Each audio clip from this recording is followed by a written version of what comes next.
Thanks, Patty. Who the Whoa! told you my real name? Cut the commercial!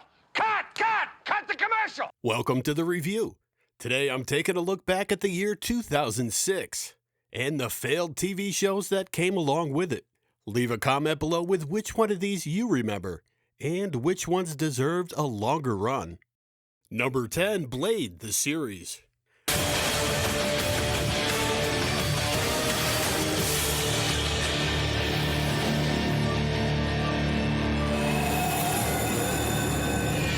Based on the Marvel character and continuing the story from the Blade movie trilogy, Blade the series picked up right after the events of Blade Trinity. This time, rapper-actor Kirk Sticky Fingers Jones stepped into the role of the Daywalker, leading a cast that included Jill Wagner, Nelson Lee, Jessica Gower, and Neil Jackson. The show premiered on Spike on June 28th, and the debut was huge, pulling in 2.5 million viewers, and becoming the most watched original series premiere in the network's history. For a moment, it looked like Blade was about to slice its way into a long-running TV franchise. Sun's down. Time to make some new friends. The series ran for 13 episodes, and reviews were all over the place. Some fans said it started slow but really hit its stride around episode 5, calling it a surprisingly solid continuation of the films. Others were less kind, saying the show leaned too hard on gore and club music, and not enough on character or story, calling it a bland action series. Behind-the-scenes writer and producer Jeff Johns said Spike didn't want to cancel the show, but with Spike still being a young network and the production costs climbing fast, it simply became too expensive to keep going. And so, on September 28, 2006, Blade the series was officially canceled, leaving fans once again waiting for the Daywalker's return.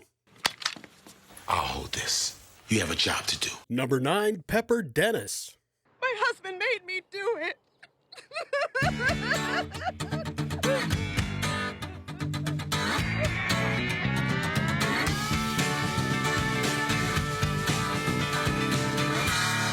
Pepper Dennis starred Rebecca Romaine as a sharp, ambitious TV reporter working the evening news at Chicago's fictional WEIE station. The series leaned heavily into her love-hate chemistry with the station's perfectly polished anchor, played by Josh Hopkins. Thanks, Patty. Who the Whoa! told you my real name? Cut the commercial! Cut the commercial! The cast also included Ryder Strong, Brooke Burns, and Lindsay Price, Lying. You're a lying little troll. giving the show a strong early 2000s vibe. Premiering on April 4th, Pepper Dennis holds a unique place in TV history. It was the final new drama ever launched on the WB, before the network merged with UPN to form the CW. Unfortunately, that timing didn't exactly help its chances, and reviews were mixed. Critics liked the show's behind-the-scenes look at broadcast journalism, a fun mix of newsroom chaos and rom-com energy, but viewers just didn't show up. Most were already locked into Scrubs on NBC or House on Fox, and Pepper Dennis couldn't pull them away. The show ended after one season of 13 episodes, partly due to low ratings and partly because it just didn't make the cut when the two networks merged. Another WB series quietly swept away in the transition. Interestingly, Rebecca Romaine and Lindsay Price went on to appear in another series that was canceled after just one season, ABC's Eastwick in 2009. Number 8, Standoff. Trent, pick up the phone! Trent, pick up the phone! Standoff centered on hostage negotiators Matt, played by Ron Livingston, and his partner Emily, played by Rosemary DeWitt. The twist? The two are secretly dating, and the relationship gets exposed in the pilot episode. I'm sleeping with my partner, for one. So yeah, crisis negotiation with a dash of HR nightmare. Every episode followed the high-pressure hostage situations, paired with the more low-key drama of Matt and Emily, trying to balance saving lives with navigating their romance. Their boss, Cheryl, played by the always awesome Gina Torres, frequently stepped in to remind them that flirting on the job is not part of bureau protocol. in your crisis negotiation training guide. Page 36, middle of the page. The series premiered on Tuesday, September 5th on Fox, and debuted surprisingly strong, with 13.6 million viewers. Not bad for a relationship procedural hybrid. But then Fox did what Fox does. After just 4 episodes, Standoff was sent on hiatus, thanks to the MLB playoffs and the World Series. When it finally returned, the audience had vanished, dropping to about 5 million viewers. Although we understand your confusion, seeing as it lasted 3 months. 2.5. 3 in a week. Then Fox pulled it again after episode 11, brought it back 6 months later, and buried it on Fridays at 9. That move dropped ratings to around 3 million, which pretty much sealed the show's fate. Reviews were mostly positive, and the failure here rests almost entirely on Fox's scheduling chaos. The one happy ending, though, Ron Livingston and Rosemary DeWitt started dating during production, and they eventually got married in 2009. So at least somebody got a lasting relationship out of the show. Number 7, Smith. Hands, I want to see your hands. Nobody wants to hurt anybody here, okay?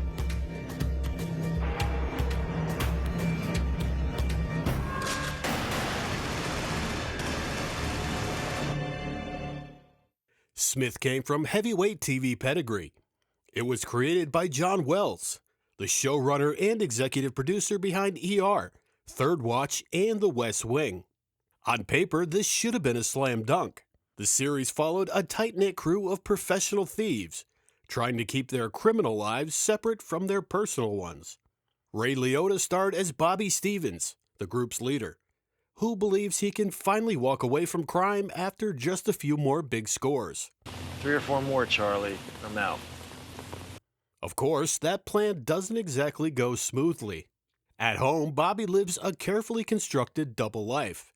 His wife, Hope, played by Virginia Madsen, starts growing suspicious as things don't add up. Where are you going to be staying in St. Louis? I don't know. They'll let me know. By day, Bobby works as a salesman for a paper cup manufacturer, a perfect cover that conveniently allows him to travel all over the country. By night, he's pulling off high-stakes robberies, each episode focused on a major heist or the planning leading up to one, while ongoing subplots explored how every member of the crew balanced their secret lives, constantly staying one step ahead of the authorities and protecting their families. Smith premiered Tuesday, September 19th on CBS, straight into a buzzsaw. It aired opposite Boston Legal on ABC and Law & Order SVU on NBC, 2 absolute ratings hogs.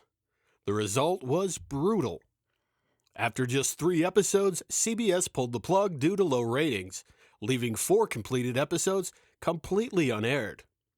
Critics were ruthless, with USA Today flat out calling it the worst new show of the season.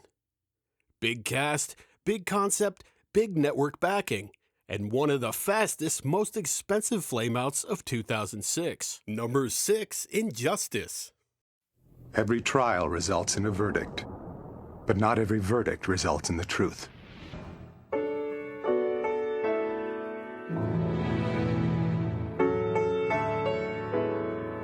Injustice was created by Michelle and Robert King, names that didn't mean much yet but absolutely would later. At the center of the series was Kyle MacLachlan as David Swain. Whoa, is it just me or is there a lot of sexual tension in here? A successful lawyer with political ambitions. Instead of climbing the usual career ladder, Swain forms the National Justice Project, an organization dedicated to helping people who were wrongfully convicted. Each episode followed a familiar case of the week structure, combining investigation with an eventual courtroom showdown.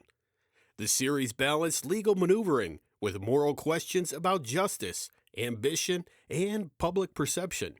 The cast was stacked, featuring Jason O'Mara, Marisol Nichols, Constance Zimmer, Daniel Cosgrove, McKinley Freeman, and Tim Guinea, a lineup that would age pretty well over time.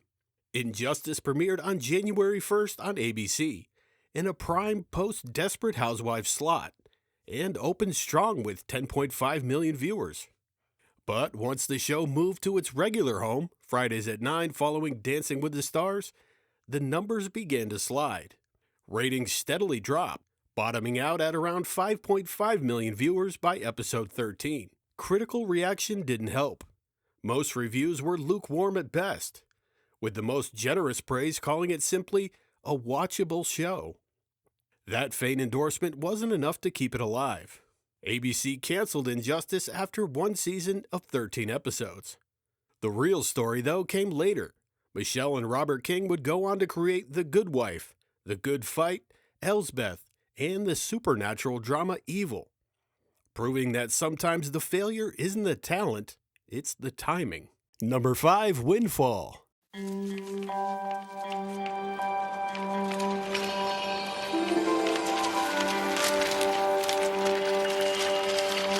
Windfall explored a simple but juicy premise. What happens when 20 strangers suddenly become multimillionaires after pooling money at a house party and hitting the lottery? Last chance. Who wants in for the lotto pool? All right, what are the odds, right? Not very good. The series focused less on the money itself and more on how instant wealth begins to destroy friendships, marriages, and moral boundaries. Damien, you are such a disappointment. I can't even stand to look at what you've become. The cast was an interesting mix of familiar faces, including Luke Perry, Peyton List, Melinda Williams, Sarah Jane Morris, and Sarah Winter. A group that suggested NBC was aiming for a soap with crossover appeal. The show's road to TV was already shaky, developed in early 2005 by Regency for Fox Television, originally under the title Ticket to Ride. The network ordered a pilot, then passed on the series entirely. NBC stepped in and picked it up for a 13-episode run. Windfall premiered Thursday, June 8th, airing after repeats of My Name is Earl, and opened with a respectable 9 million viewers. But that momentum vanished almost immediately. Ratings dropped to 7 million in week 2, and by the end of its run, the show had bottomed out at just 3.3 million viewers. On August 31st, 2006, NBC officially canceled Windfall due to poor ratings. A flashy premise, a solid cast, and yet another reminder that winning the lottery doesn't guarantee a long run, on TV or in real life. Number 4, Love Monkey.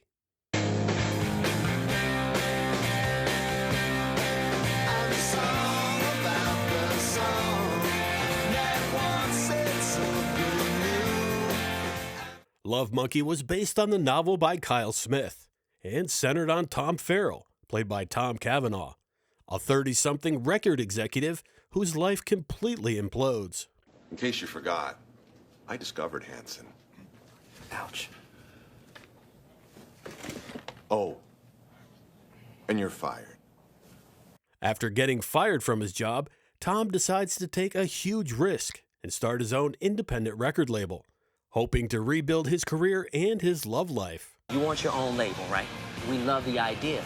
We want to help. The cast was stacked with familiar faces, including Judy Greer, Christopher Wheel, Lorenz Tate, Jason Priestley, and Catherine Lanasa, giving the show instant credibility. On paper, it looked like a smart, character-driven dramedy with a cool behind-the-scenes look at the music industry. Love Monkey premiered on January 17th on CBS, but it was thrown straight into brutal competition, airing opposite Boston Legal and Law & Order SVU. Despite that, the debut pulled in a respectable 8.6 million viewers. Unfortunately, the drop-off was fast and unforgiving. By episode 3, ratings had fallen to 5.4 million, and CBS pulled the plug almost immediately, leaving 5 episodes unaired. The story didn't completely end there, though. VH1 later resurrected the series in March, airing all 8 episodes and giving the show a second chance, albeit on a much smaller stage. Love Monkey had real potential. With its likable cast and insider look at the music industry, it might have survived in a less competitive time slot. Instead, it became another casualty of tough scheduling and early network panic. You keep looking for the perfect branch, you're going to end up one lonely monkey. Number 3, Runaway.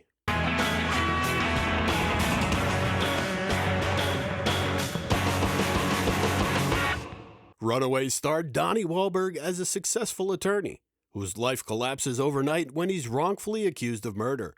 After being released on bail, he flees Maryland with his family and relocates to Iowa under a completely new identity, trying to stay one step ahead of the law while secretly working to prove his innocence.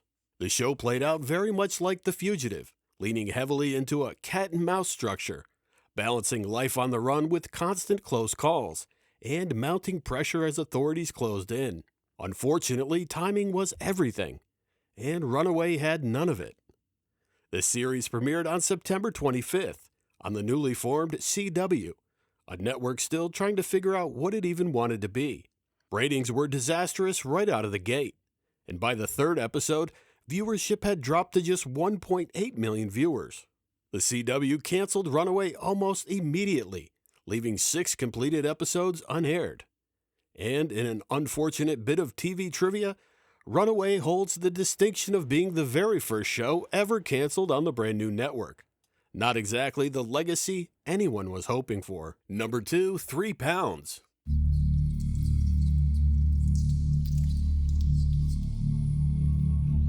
The title 3 Pounds refers to the average weight of the human brain, and that clever hook set the tone for what CBS hoped would be its next great medical drama. The series followed the high-stakes world of neurosurgery, focusing on brilliant but unconventional brain surgeon Dr. Douglas Hanson, played by Stanley Tucci, and his talented protege Jonathan Sigger. Each episode introduced new patients facing life-or-death brain conditions, blending medical mystery with ethical dilemmas inside the operating room. You're not taking a piece out of my brain. I'm keeping my seizures. Erica, please. I'm sorry, why would you want to keep having seizures? I see God. The show leaned more toward thoughtful, character-driven storytelling, rather than flashy procedural drama. What the hell kind of hospital is this? Patients wake up gay? That's not what happened. I want to see Dr. Hansen. Now. 3 Pounds premiered on November 14th on CBS as a mid-season replacement for another canceled series, Smith. Critics were overwhelmingly positive, praising the writing, performances, and especially Tucci's restrained lead turn. Ratings were solid too, averaging around 8 million viewers, which made what happened next even more baffling. Despite the praise and respectable numbers, CBS canceled 3 Pounds after airing just 3 episodes, leaving 5 completed episodes unaired. Fans were furious, arguing the network never gave the series a real chance to find its audience. The show eventually found life outside the U.S.